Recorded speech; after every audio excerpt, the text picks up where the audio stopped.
Hello, today we have tips and tricks number 7 or hacks, whichever way you want to say it.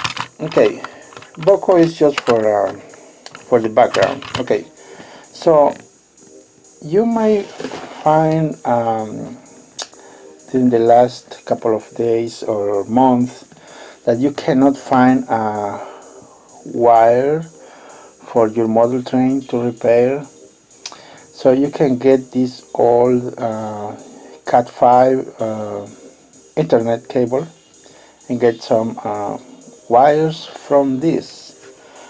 I already cut this end and you may see right there. Okay, I'm gonna do it again.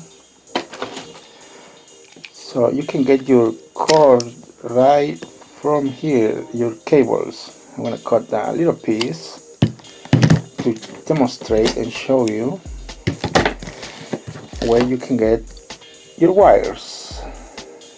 I used to order from Japan, but since it takes a long time to get it delivered to the US, we are going to use this old internet cable. Oh, it's coming along. Okay, there you go. Now, not all cables are the same.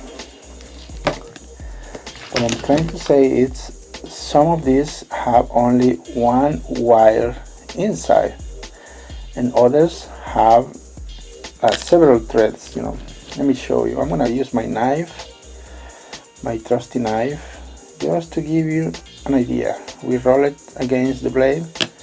Okay, as you can see right here, this little cable has a lot of wires inside, and this is really good for the purpose of fixing your attached train or to do the repairs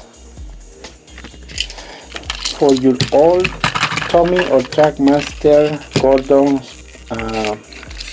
James, Edward, that requires 2 wires. Maybe you see it right there.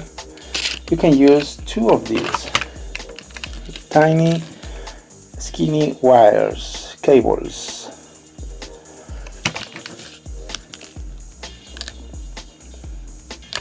See,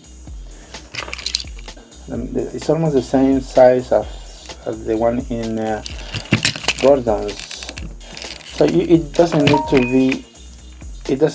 be red and black. You can use any of these colors, and actually these come with some lines so you can identify which cord is which. See, this one has green, it's white with the green line, and the other one is white with a blue line. So this is what you can use now instead of ordering from eBay or other online places. You can get the old internet cable and get your cable from there. Simple, easy, and simple as that. Well, I hope, guys, this was a nice tip for you, and thanks for watching. Over and out.